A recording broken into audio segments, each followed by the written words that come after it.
నా చూడమండి. పొదుపు రమేష్ అండి, ఉండవరం మండలం అండి. ఏరిస్ కంపెనీ వాళ్ళు వచ్చారండి. నేను 10 సంవత్సరాల నుంచి బనానా వేస్తున్నానండి. బనానా స్పెషల్ అని గత 3 సంవత్సరాల నుంచి వచ్చారు. ఒకసారి 1 ఎకరానికి వాడమన్నారండి. వాడి చూశాను. వాడిన దానికి వాడలేని దానికి చాలా తేడా ఉందండి. వాడిందేమో ఆకులు కలర్ చాలా పచ్చగా ఉందండి. వాడలేని దానికి ఏమో నిగరింపు లేదు. గెల్ల వచ్చినప్పుడు కూడా మార్కెట్కి కలరింగ్ మనం స్ప్రేయింగ్ చేయకపోయినా సరే కలర్ చాలా బాగుందండి. వేయలేని దానికి మాత్రం కలర్ అలాగే లేదు, బూడిద రంగులో ఉంది. ఇది బనానా స్పెషల్ వాడటం వల్ల చాలా బాగుందండి. మార్కెట్లో కూడా గెల్ల ఎక్కువ రేటుకి వెళ్తుంది. కాకూరలు కూడా మన అన్నదానికి వెళ్తున్నారు. రేటుకి బాగా ఎర్రవాడి కంటే ఒక 50-100 రూపాయలు ఎక్కువ ఇస్తున్నారు. మాకు బాగానే ఉందండి. సార్ వేసిన దానికి వేసిన దానికి డిఫరెన్స్ ఉందా సార్? చాలా తేడా ఉందండి.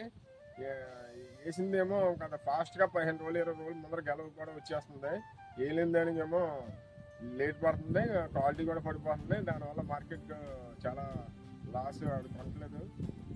ఇది 100% గెల్ల వెళ్ళిపోతున్నాయండి. అది ఏమో ఎల్లో 80% అయితే 99% కూడా గెల్లో కటింగ్ వచ్చేస్తున్నాయండి. సార్ ఇది వేయడం వల్ల మీకు దిగుబడి అయితే బాగుంది. దిగుబడి బాగుందండి. మనకి పెట్టుబడి కూడా తక్కువ అవుతుంది. దీనివల్ల మన కాంప్లెక్స్ ఎరువులు కూడా తగ్గించుకోవచ్చు, ఖర్చు కూడా తగ్గుతుందండి. చాలా బాగుందండి. ఇది వాడుకోవచ్చు సార్. ప్రతి రైతు కూడా వాడచ్చు బ్యాగ్. బనానా రైతు కూడా బనానా స్పెషల్ మాత్రం వాడచ్చు. ఎకరానికి ఒక బ్యాగ్ చొప్పున వాడచ్చు అండి. Okay thank you. Okay, thank you sir.